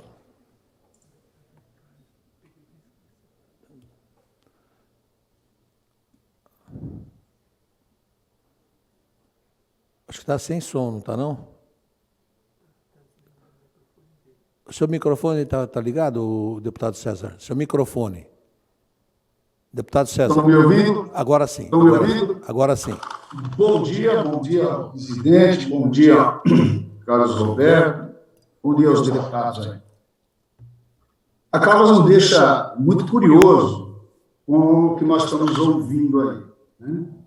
O senhor está na qualidade de convidado, então o senhor veio só nos esclarecer, muito obrigado por estar aqui, sendo nosso convidado, mas tem coisas que a gente precisa saber. Em 2005 foi dada a licença ambiental prévia, e aí depois, em 2017, o senhor era presidente, não era? Aí o senhor deu a licença da operação, o senhor que deu essa licença, 2017. Em 2017, deputado, a licença foi emitida pela Diretoria de Avaliação do Impacto Ambiental, eu era o presidente à época, e com base no processo rito ordinário de licenciamento, a Diretoria de Avaliação do Impacto Ambiental emitiu ato final a licença de operação da dragagem. O senhor como presidente. Sim. O laboratório que cuida aí da análise da água, do peixe, do sangue, ele instalou-se na CETESB em que ano? Posso errar o ano aqui, mas ele data dos idos de 1990, talvez 1989 ou 90. 1990. Mas há de confirmar, deputado. Eu vejo que o senhor tem 18 laboratórios aí, e esse foi 1990. Em 1990, nós já tínhamos, eu vi aí, eu respeito a CETESB, o presidente fala muito bem da CETESB, o senhor também, nós ficamos quase 40 minutos só falando bem da CETESB. Agora eu vou falar para o senhor. Olha, colocaram uma gota de oxigênio limpo no oxigênio que o Cubatão respira. O senhor é ciente disso, o senhor sabia disso, dessa contaminação que havia em Cubatão. A CETESB tinha, sabia do que acontecia em Cubatão, nós tivemos até crianças nascendo sem cérebro. Nós vimos os morros em volta de Cubatão totalmente defasados por materiais químicos. E como que a CETESB, desde 1965, permitiu que jogasse no canal Piaçaguera essa quantidade de tóxicos? Senhor presidente, pela ordem, posso responder? Pode sim. Pode responder. Ok, muito obrigado. Deputado César, muito obrigado. Saúde do senhor também. A CETESB, ela não ficou inerte ao longo de todos esses anos. Eu não vou fazer uma defesa da CETESB. Vou apenas contextualizar o trabalho que eu tive o prazer, a oportunidade de participar também na região do Cubatão. Cubatão, nos idos dos anos 1980, talvez o presidente dessa comissão tenha melhor conhecimento até da situação, como conhecedor da região, o senhor também, deputado César, era intitulado como Vale da Morte, lá nos anos 1980. Então, houve um grande processo de recuperação da região do Cubatão, e aqui não estou dizendo que Cubatão foi alçado a um santo ecológico, com todo respeito. Não, ali se instalou, lá atrás, um polo industrial muito grande, anterior até à criação da CETESB. E a contaminação foi tão grave que nos anos 1980, a primeira vez que eu visitei Cubatão, ano de 1985, eu tive aí, voltei, sinceramente, com o nariz ardendo, os olhos ardendo, e muitos eventos aí que todos nós acompanhamos, da Serra do Mar ficar descoberta, a ponto de termos aí uma possível catástrofe como aconteceu em Caraguatatuba e tudo mais. Eu tive o prazer de trabalhar num grande processo de revegetação da Serra do Mar. Aquele com as bolinhas, os pellets, com semente dentro, foi feita a semeadura da Serra do Mar. Eu participei daquele processo, operei aquela máquina, joguei semente lá. E então, eu me recordo, inclusive, nos anos 89, 90, 91, 92, 93, processo enorme de revegetação da Serra do Mar, combinado com um processo austero de comando e controle na região de Cubatão. Processo de modernização das instalações industriais, instalação de novos filtros, novas tecnologias, readequação de processo industrial, substituição de matéria-prima. Tudo isso culminou com uma melhoria significativa da qualidade ambiental da região de Cubatão, a ponto de Cubatão ser tido hoje como um modelo de recuperação ambiental no mundo. Isso foi apresentado em congressos internacionais. Me recordo até um deles que ocorreu lá no Japão. De novo, dentro das suas limitações, a CETESB atuou, sim, desde os anos 1970, na recuperação de várias regiões do estado de São Paulo, intensamente na região de Cubatão. Isso não foi restrito à poluição atmosférica, também à poluição dos estuários, à poluição das águas. O programa de balneabilidade das praias não serve só para informar a população.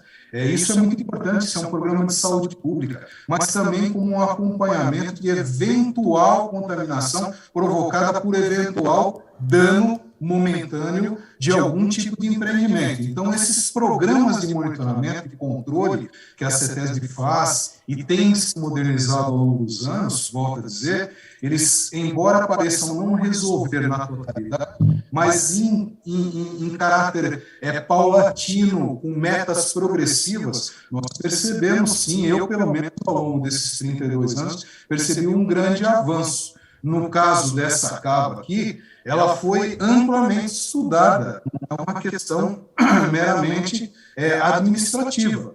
Houve um estudo técnico que envolveu várias opções, ocorreu todo o rito ordinário do licenciamento e, de novo, eu digo aqui, 40 técnicos envolvidos. Não é possível que nenhuma percepção diferente daquilo que foi feito aqui, ninguém tenha visto. E aqui nós trabalhamos dentro de uma hombridade técnica, né? A CETESB,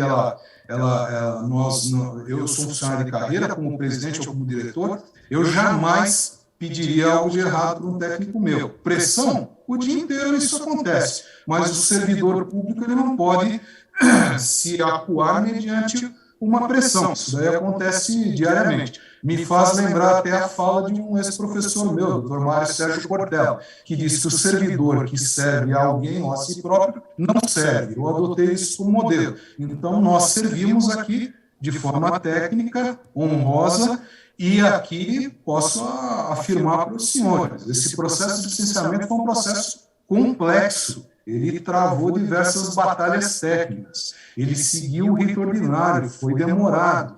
Agora, o que me deixa mais tranquilo, que é a minha área de atuação e conhecimento, são as medições. As medições comprovam que nós atuamos de forma adequada, né? A CETESB atuou, o projeto ele se demonstrou eficaz e nós estamos monitorando.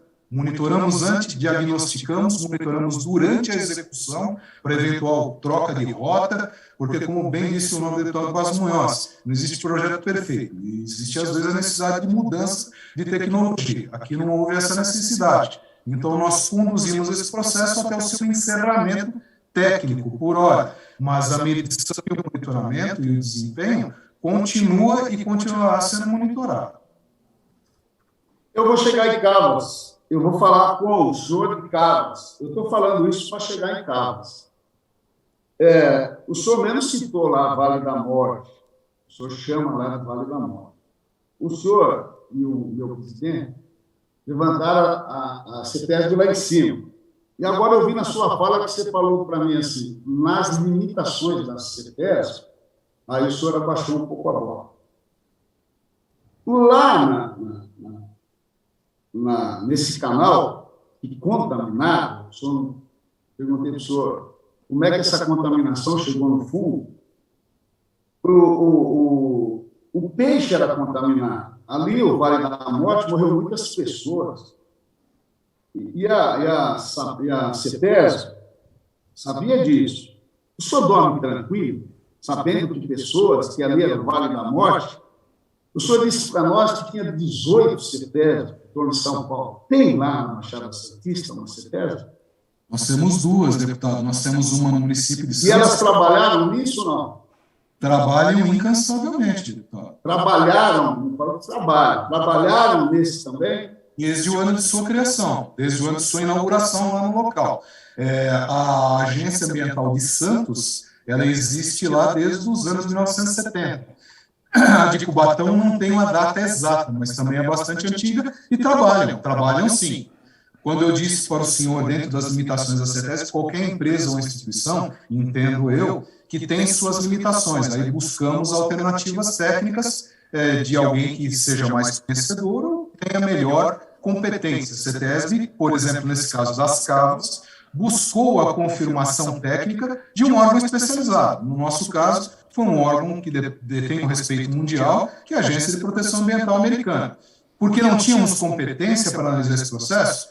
Ao meu ver, pelo meu conhecimento, os técnicos da CETESB detêm conhecimento para analisar, mas foi ato confirmatório. Olha, por se tratar de um processo tão crítico, que demandou tanto questionamento, então cabe aqui talvez uma opinião isenta de um outro país, de um técnico altamente especializado e conhecedor do nosso site aqui. Então isso foi consultado. E isso nos deixou com uma boa tranquilidade. A pergunta que o nobre deputado me fez, se hoje, dentro do meu ritmo de trabalho, ou do meu tipo de trabalho, se eu durmo tranquilo, eu durmo tranquilo. Eu me preocupo com a saúde da população e me preocupo com o andamento dos trabalhos sempre para melhor. Eu durmo tranquilo, deputado. Permite uma parte, deputado César, por favor? Deputado César, o senhor me permite uma parte? Permito. Vem enriquecer nós, né? Doutor Carlos, eu entendo conveniente. E me permita, viu, o querido companheiro, deputado e amigo César, invocar uma situação pessoal minha, mas eu participei desse processo. Em 85, eu era o chefe do escritório da Petrobras no estado de São Paulo. Eu fui indicado pelo presidente Hélio Beltrão porque eu tinha, segundo ele, ao analisar o meu currículo, uma experiência empresarial e uma experiência política, porque eu já tinha sido prefeito da minha cidade. E a minha primeira tarefa foi tirar a Petrobras das páginas policiais e colocar a Petrobras no seu devido lugar. Tinha acontecido o fatídico episódio de Vila Socó, onde mais de 200 pessoas faleceram. Eu participei disso. Então, eu queria fazer uma sugestão e um pedido, agora como presidente da CPI. Eu acho muito importante, mas muito importante. E tem filmes da época. A Globo passava isso todo dia. Da situação do Vale da Morte, da situação de Cubatão em 1985, 84, 86, 90.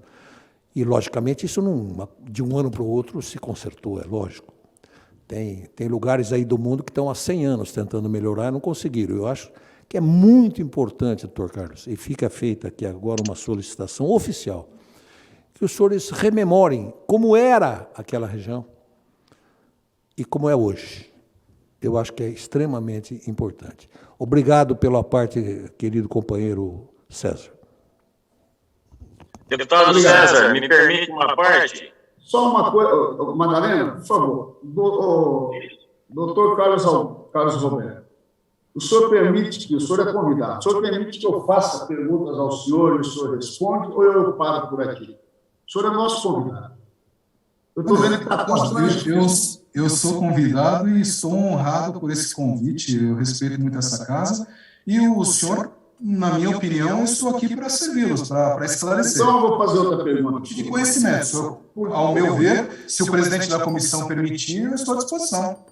Madalena. O senhor me permite uma parte, deputado César? Permito.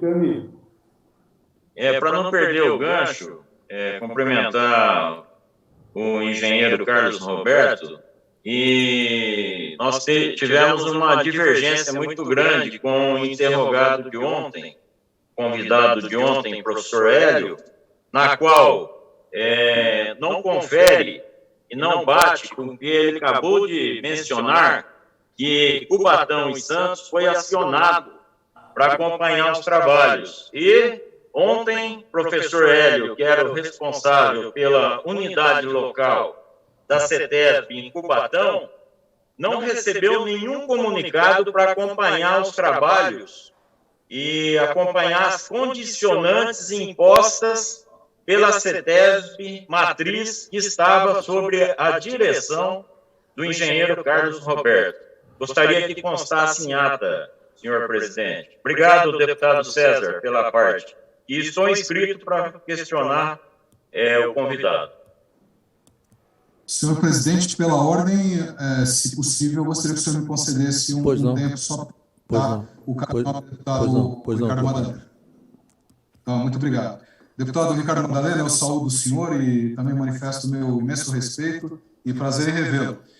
Com relação ao apontamento do convidado de ontem, pelo que me consta, o senhor Hélio Lopes, ele é funcionário aposentado da CETESB, trabalhou em algum tempo na unidade de Cubatão, mas ele se aposentou muito antes desse procedimento todo. O senhor Hélio Lopes, ele está aposentado há muitos anos. Eu precisaria apurar quanto tempo faz, mas não caberia a manifestação do senhor Hélio Lopes nesse processo, a não ser o processo é público, qualquer um pode acompanhar, mas ele não deveria ser acionado como CETESB estando aposentado. Então, eu acho que há uma divergência de tempos aí. O gerente de Cubatão, já há muitos anos, é um profissional, e o senhor Hélio Lopes é um funcionário aposentado da CETESB há muitos anos. Olha, deixa eu fazer outra pergunta, engenheiro Carlos Roberto. A licença seria para 1,6 milhões de toques por ano, e pulou para 2,4. Isso foi porque acaba o CAD de 12 pulou para 15? A questão do volume a ser dragado, deputado, ela foi tratada dentro do processo de licenciamento. Como disse, esse licenciamento ele foi conduzido por etapas. E uma dessas etapas foi justamente a remoção de uma capa superior de sedimentos. Identificada a necessidade de um maior aprofundamento da calha, é natural que se tenha um volume maior e que se obtivesse um volume maior de para se colocar de alguma disposição final. Tudo isso previsto na dinâmica do licenciamento no rito ordinário, sem sair do rito ordinário do licenciamento. É isso que preconiza as normas e as regras de licenciamento aqui da CETESB de São Paulo. Quem contratou os americanos e quem pagou? O americano, aí o técnico da agência ambiental americana, a agência ambiental tem um acordo de colaboração com a CETESB. Não há custo envolvido nisso. Então, existe uma conversa entre técnicos das principais instituições ambientais. E não é diferente entre a CETESB e o órgão ambiental americano, a USPA. Esse técnico americano, ele é conhecido, dada a sua alta especialização nesse tipo de empreendimento, então ele foi consultado e gratuitamente lavrou o parecer. E emitiu e apresentou a CETESB. Olha, é o meu parecer, com papel timbrado da USPA e tudo mais, mas sem custo envolvido. Sem custo. Foi uma gentileza entre técnicos. As duas perguntas que eu fiz foi voltada ao engenheiro Hélio. Ele disse que houve um pagamento aos americanos. Eu desculpo, deputado, mas se a comissão preferir apurar esse tipo de questão, estamos à disposição. Tudo que o senhor conhece a CPA? Que eu tenho agora. Desculpe. O senhor sabe a CPA? Conhece essa empresa, CPA? O senhor pode detalhar melhor o nome dela integral? É a CPA. Ontem o doutor Hélio falou dela. Então, a CPA é alguma associação, presumo? Não. É uma consultoria, uma empresa que trabalhou aí. O doutor Hélio ontem deu o nome dela aqui. Me permita, deputado César, se eu tenho a impressão que é CPEA. CPEA. Ah, CPEA. Sim, eu sei quem é essa CPEA. Eu sei que é uma empresa de consultoria. Sei. Conheço, sei quem é. Ela participou? CPEA? Pelo que nós temos nos autos aqui, eu não sei se ela foi contratada para fazer alguma coisa. Precisaria revisitar os autos. Eu sei que ela teve, em algum momento, participação em falar sobre o processo ou opinar. Eu não tenho aqui em mãos agora, deputado, essa informação precisa. Para evitar falha da minha parte, eu me comprometo até a responder e complementar essa informação. se ela teve participação Senhor formal. presidente, eu me dou por satisfeito. Muito obrigado, engenheiro Carlos Roberto, pelo seu esclarecimento. Já me dou por satisfeito. Obrigado. Eu que agradeço, deputado. Sempre um prazer ouvir. Eu tomarei a liberdade de fazer uma complementação da colocação feita com muita oportunidade pelo nobre deputado César, no seguinte sentido. A CPEA tem como presidente o doutor Sérgio Pompeia. O doutor Sérgio Pompeia é um homem reconhecidamente competente na área ambiental, e especialmente em oceanos, e nesse tipo de trabalho? Na sua opinião, doutor Carlos? Perfeitamente. Sim, conheci o Dr. Sérgio Pompeia, é um especialista na área ambiental e principalmente nessa questão que está sendo tratada agora. Sim, ele é o integrante dessa CPEA, Consultoria Ambiental. Com a palavra o nobre deputado... A resposta é sim, ele é um especialista da área. Okay. Respondo pela época que convivi aqui na CETESB, não trabalhei nunca diretamente com ele, mas tem a sua reputação aqui dentro da CETESB. Ok. Com a palavra o nobre deputado Ricardo Madalena, o último inscrito, porque nós temos que ouvir ainda mais um convidado. Cumprimentar a todos os pares e já vou logo questionando o nosso convidado. Senhor Carlos Roberto, na sua opinião, a CAVA está de acordo com as especificações do COSEMA e CONAMA e com a deliberação do COSEMA número 34/88?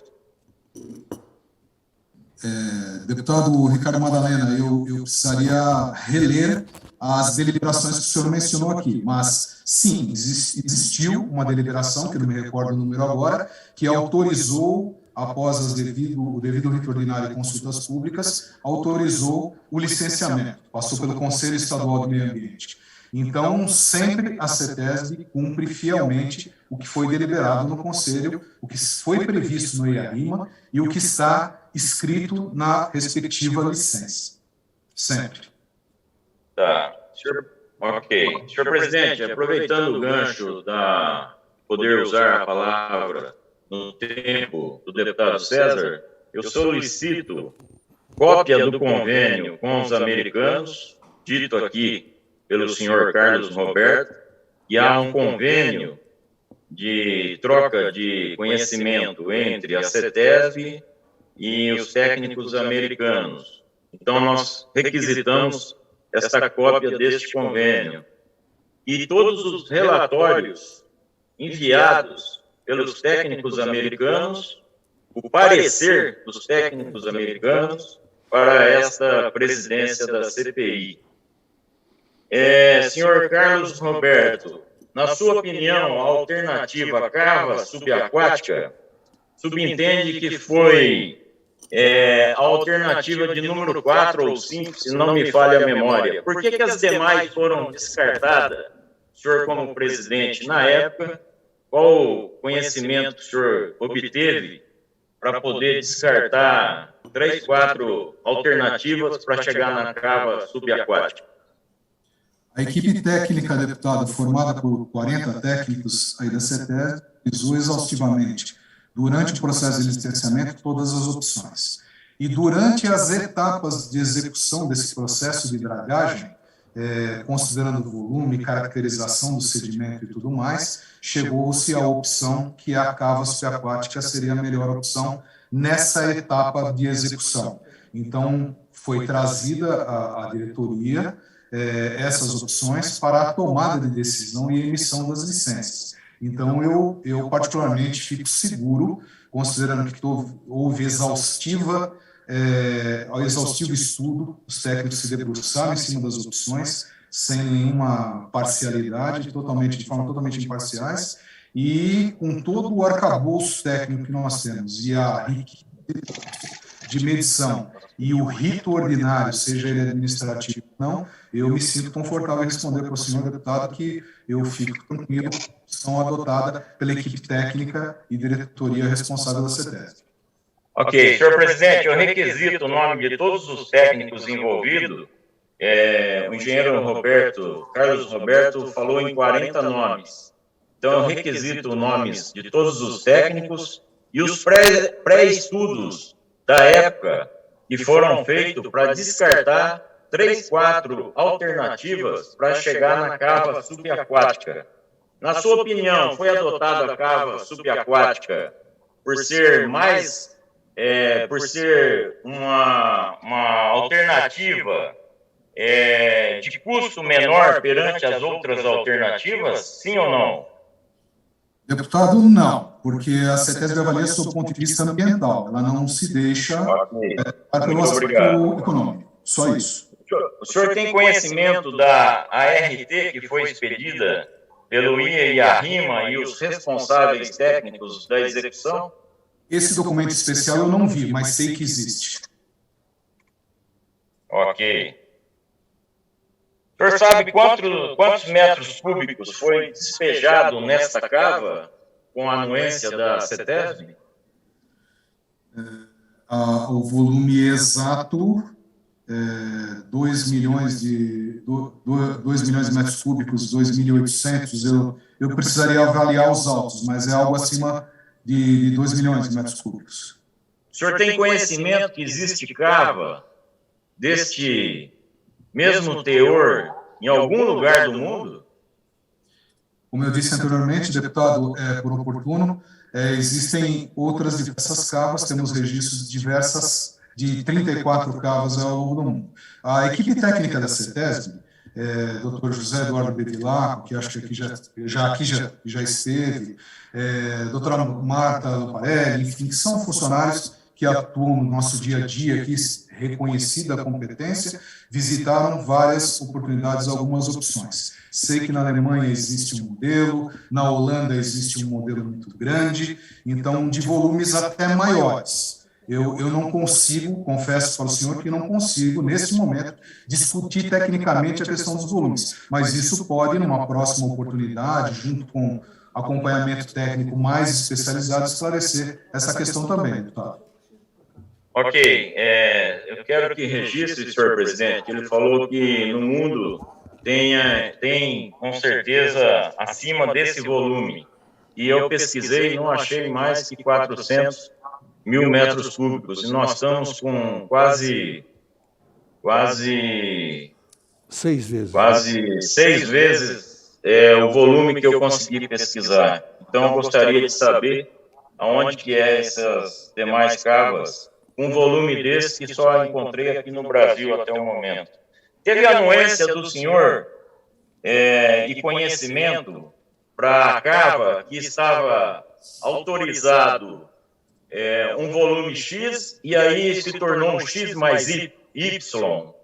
Teve a sua anuência como presidente? Não é autorizável pelo presidente da companhia isso, não é autorizável. Isso é discutido no âmbito técnico até nível do diretor, mas o processo ele é público e ele foi amplamente discutido em diversos âmbitos, Conselho Estadual do Meio Ambiente e tudo mais. Aliás, esse processo ele é altamente visualizado, então muitas instituições, muitos interessados, seja lá quais forem, eles estão acompanhando, questionam no seu momento oportuno e perguntam para a CETESB. Nós informamos já tecnicamente a várias instituições, desde o Ministério Público até associações interessadas que requisitam a informação técnica da CETESB, e a CETESB responde dentro da sua responsabilidade. Ok, o senhor era presidente na época. Até onde vai a sua responsabilidade pessoal para que a cava subaquática recebesse a LP, LI e LO? Não sei se recebeu.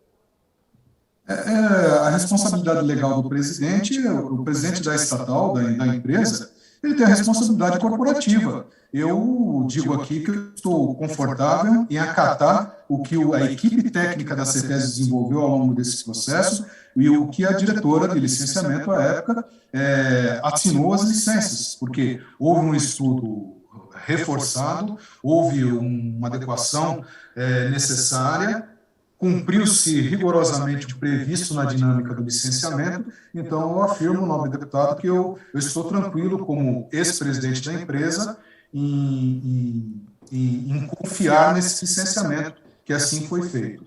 E aqui não me eximo de nenhuma responsabilidade da investidura do cargo. Ok.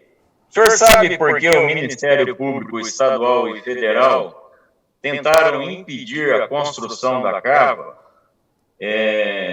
Isso foi demonstrado em projeto, a viabilidade para os órgãos de controle jurídicos? E sempre a tomada de decisão ela carece de um acompanhamento jurídico. Vou dizer que nós primamos pela segurança técnica e jurídica. Quanto ao Ministério Público Estadual ou Federal, o Ministério ele cumpre rigorosamente o seu papel, que também passa por uma espécie de fiscalização, de acompanhamento. Ocorreram vários questionamentos e todos foram respondidos dentro da melhor boa técnica. Ok, senhor presidente, devolvo a palavra. Obrigado pela oportunidade. Obrigado, deputado Ricardo Madalena.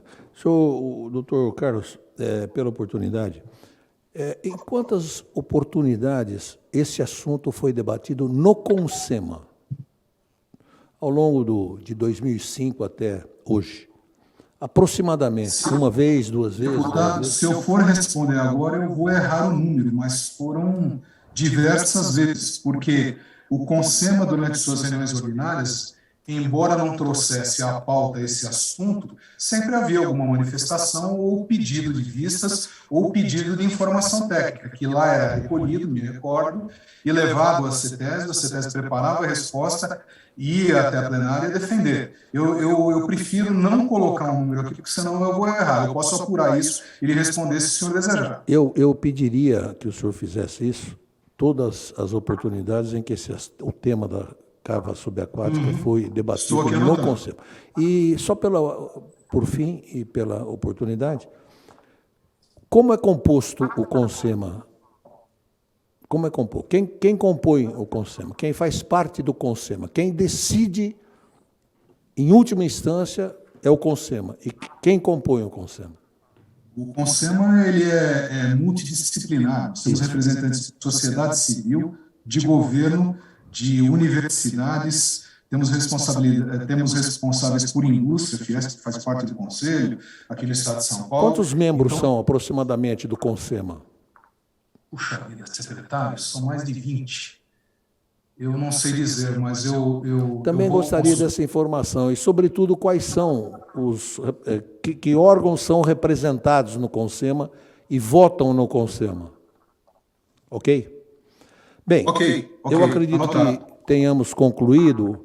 Eu agradeço sinceramente, doutor Carlos, pela sua participação, pela sua colaboração, e reitero aqui os meus cumprimentos a Vossa Senhoria e a todos os valorosos servidores dessa instituição muito cara a todo o Estado de São Paulo e a todos os paulistas, que é a CETESB. Muito obrigado, doutor Carlos, e continuaremos aqui e aguardando as respostas, as indagações que foram ficadas de serem complementadas por documentos. Muito obrigado. Perfeitamente, presidente. Com a sua permissão, só gostaria de saudar novamente os novos deputados e manifestar o meu respeito a Vossa Excelência e aos demais deputados nesse trabalho que os senhores fazem muito bem aqui na Assembleia Legislativa do Estado de São Paulo. Estamos à disposição, tenham um bom dia. Muito obrigado. Vamos passar, então, imediatamente a seguir a ouvida do Dr. José Pedro Fittipaldi, responsável pela área de especialidade de meio ambiente da Invest São Paulo. Eu só gostaria de dizer, doutor José Pedro, que a razão do convite à sua participação nessa CPI é porque foi nos trazido ao conhecimento que havia um projeto chamado Tegrim, que ficaria prejudicado pela cava, e esse projeto era da ordem de 2 bilhões de reais, e teve, inclusive, a participação da Invest São Paulo, E foi uma notícia, eu só vi uma notícia sobre isso, nunca mais vi nenhuma. Procurei, não encontrei mais nenhuma, só vi uma. E ela foi repetida pelo órgão de comunicação da Invest São Paulo, o que é rotineiro. Todo mundo que visita a Invest São Paulo e apresenta algum projeto, isso é noticiado. E então eu tomei a liberdade de propor a sua vinda, e até quero dizer aqui ao deputado Ricardo Madalena que procurei me situar na pessoa que cuida da área de meio ambiente na Invest São Paulo, porque é uma empresa de desenvolvimento que tem diversas áreas de atuação. Então, eu gostaria que o senhor nos dissesse o que o senhor sabe a respeito desse projeto do Tegrim. Se foi apresentado a ideia, se foi apresentado algum projeto, se foi feita alguma solicitação, qual o encaminhamento que teve, se não teve, enfim. Eu deixaria a palavra com o senhor para o senhor se manifestar. Pelo tempo que o senhor julgar necessário. Muito obrigado, deputado Barros Munhoz. Um bom dia a todos e a todos que nos acompanham pela internet também. Meu nome é José Pedro Fittipaldi, eu sou responsável de fato pela área de especialidade de meio ambiente da Invest São Paulo, que é a agência de promoção de investimentos do Estado de São Paulo. Se senhores me permitirem uma breve introdução. Pois não. Existem no mundo 10 mil agências congêneres à Invest São Paulo, nos níveis municipal, estadual e federal, que têm como missão representar aquela territorialidade dentro da qual elas atuam, dentro do processo de atração e desenvolvimento de novos investimentos produtivos que vão gerar empregos, renda e arrecadação. Então, a Invest São Paulo, nesse universo de 10 mil agências, ela tem um destaque bastante grande porque ela representa uma territorialidade muito importante. Né? O Estado de São Paulo ele, é a maior unidade federativa do Brasil, é uma das regiões de maior economia em nível mundial. A economia paulista hoje equivale, grosso modo, à economia da Espanha, se formos fazer uma comparação. Então, uma agência estadual que representa e tem uma importância comparável à de muitos países de grande destaque na economia, que tem potenciais para atrair investimentos muito qualificados em alta tecnologia, em setores pujantes da economia. E para nós é um grande orgulho poder cumprir essa função de atração de investimentos. A missão da Invest São Paulo, como descrita no planejamento estratégico da empresa, é a de servir de porta de entrada para os investimentos. Então, ela cumpre cotidianamente o papel de servir de porta de entrada, ou seja, ser um ponto de suporte a investidores e para se discutir e dar visibilidade a situações envolvendo investimentos aqui em São Paulo, de tal modo que nós possamos ajudá-los a tomar decisões, a se aclimatar com o ambiente de negócios em São Paulo, a desenvolver suas ideias de negócio, seus projetos de maneira fluida e exitosa aqui na nossa economia, vindo no futuro, inclusive, a crescer e a desenvolver as operações. A agência tem uma área de relações institucionais, que é responsável por manter contatos constantes com delegações, embaixadas, câmaras de comércio, todo esse ecossistema da comunidade de investimentos mundial. Tem uma área de projetos de investimento, onde eu trabalho, que cuida precisamente de desenvolver junto aos investidores as ideias de negócio naquilo que importar, principalmente os temas de competência estadual, que não são poucos, são muito relevantes para projetos grandes, tanto na área ambiental, pela qual sou responsável, quanto pela área de infraestrutura, que tem concessões estaduais importantes nas áreas de energia, conexões rodoviárias, conexões de telecomunicações, em alguns casos também, e temas que são muito comuns no desenvolvimento de projetos, quanto na área tributária, né, para investimentos produtivos, principalmente em virtude do ICMS, mas também por uma série de outras razões. No caso específico do projeto que o senhor menciona, deputado, nós temos o mesmo conhecimento que a população em geral, porque, de fato, foi um processo de atendimento exclusivo da área de comunicação em repercussão a uma notícia sobre um potencial, um possível processo de investimento na região, mas que jamais se tornou um projeto apoiado pela Invest São Paulo em sentido próprio, né? O que significa dizer o seguinte: nunca houve o estabelecimento de nenhum termo de entendimentos, ou o termo de engajamento seria o termo atual que nós usamos para esse instrumento de formalização do atendimento da Invest São Paulo a um determinado projeto. Nunca houve a entrada desse projeto no nosso sistema de gestão, da qual decorre toda a prestação de contas, decorre a contagem de metas e uma série de outras funções de gestão que estão ligadas a essa formalização. E, do mesmo modo, jamais foi objeto de um atendimento pela nossa área, o que significa dizer que nós jamais recebemos a empresa ou nenhum representante validado por ela para discutir as agendas que cabem à Invest São Paulo no sentido do planejamento e do desenvolvimento de um projeto de investimentos. O que nós temos é, efetivamente, uma reportagem que foi repercutida, tendo sido publicada originalmente no jornal A Tribuna. A Tribuna de Santos. A Tribuna de Santos. A Tribuna, o Jornal de Santos. Precisamente, Vossa Excelência. Relatando a existência desse pré-planejamento, se é que cabe a expressão, supostamente a ocorrer de forma colocalizada ou parcialmente colocalizada, ou seja, na mesma área ou em parte da área em que vinha sendo desenvolvido o projeto da cava subaquática. Então, importantíssimo deixar isso claro, né? Nós não temos esse projeto na nossa carteira, não consta da carteira de projetos em andamento da Invest São Paulo, tendo sido levado ao nosso conhecimento apenas por iniciativa da área de comunicação. Eu faria uma indagação a Vossa Senhoria. O senhor está na CETESB desde quando? Perdão, deputado, na Invest São Paulo? Desculpa, na Invest São Paulo, desde quando? Sim, eu me permito aqui uma introdução em relação às minhas credenciais também muito breve. O deputado acho que pode ajudar a esclarecer também minha fala. Eu sou geógrafo e advogado, tenho especialização em gestão da sustentabilidade, as duas formações principais pela Universidade de São Paulo.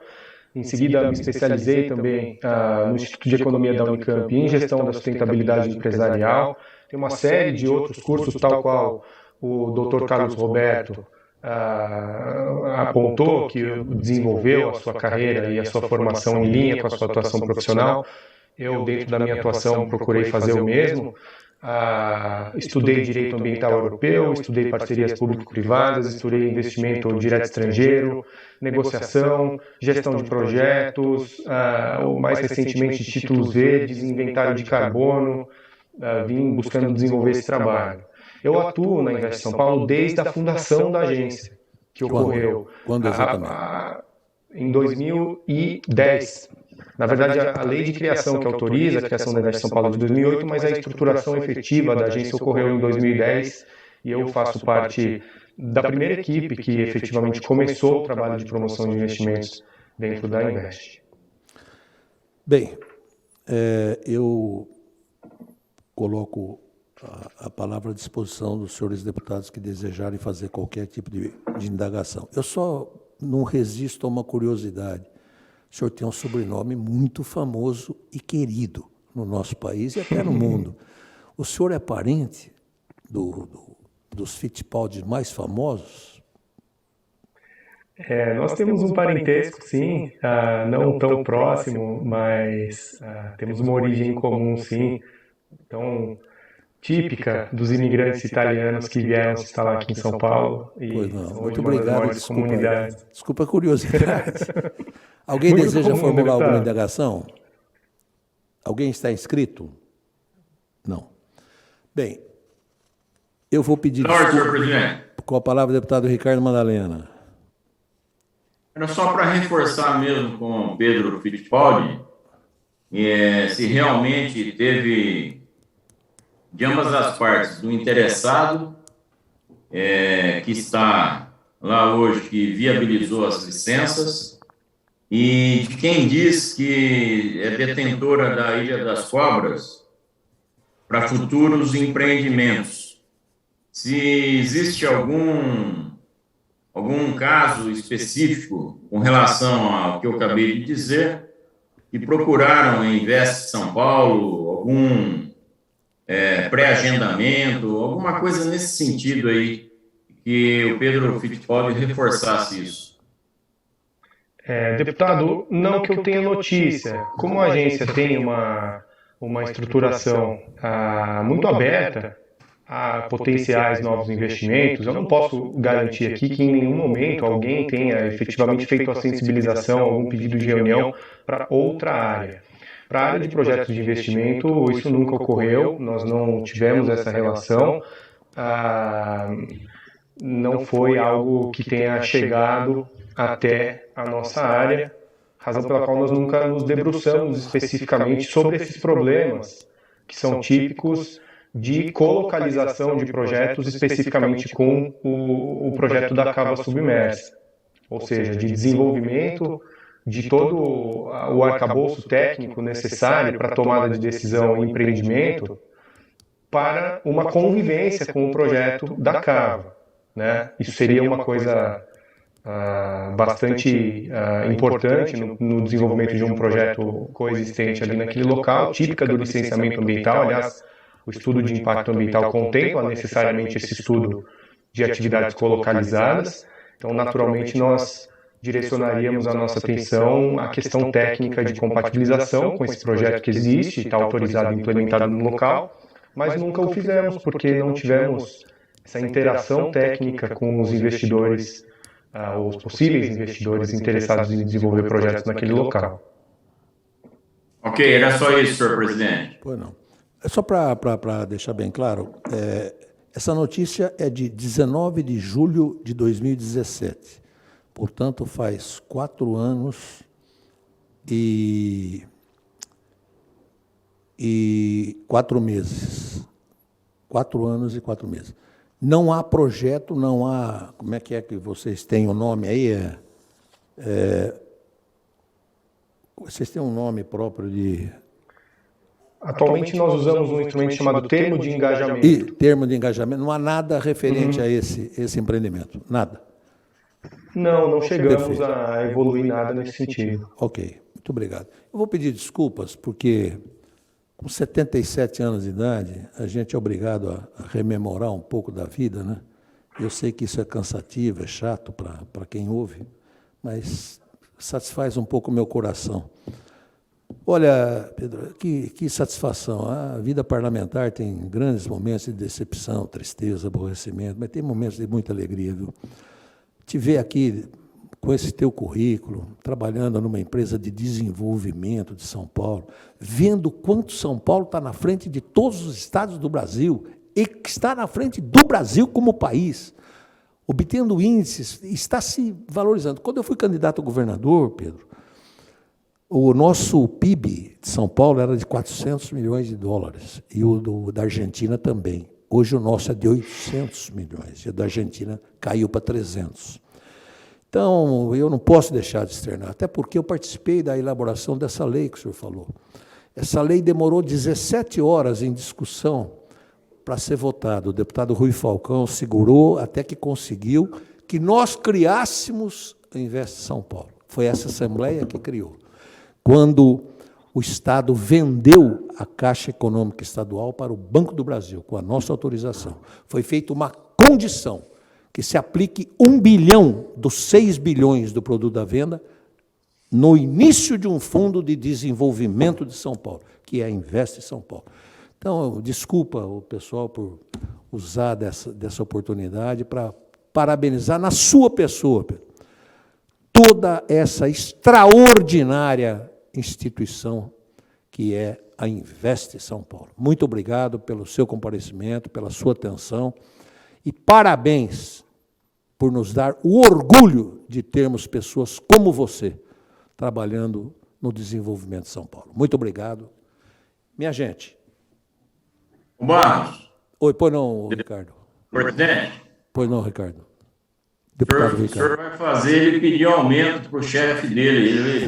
Esse discurso vai levar para o chefe dele e vai fazer a solicitação de 100%. E se depender do nosso apoio, pode contar, pode contar. Bom, eu teria mais alguma coisa para definir aqui, para noticiar. A próxima reunião é na terça-feira, não é isso? E vou tentar fazer na quarta também, terça e quarta, para acelerarmos. E os próximos que serão ouvidos, o doutor Sérgio Amaral Santos e a Maria Aparecida, que foi sugerida pelo deputado Ricardo Mandalena. Bem, nada mais havendo a tratar, está encerrada a presente reunião. Muito obrigado a todos.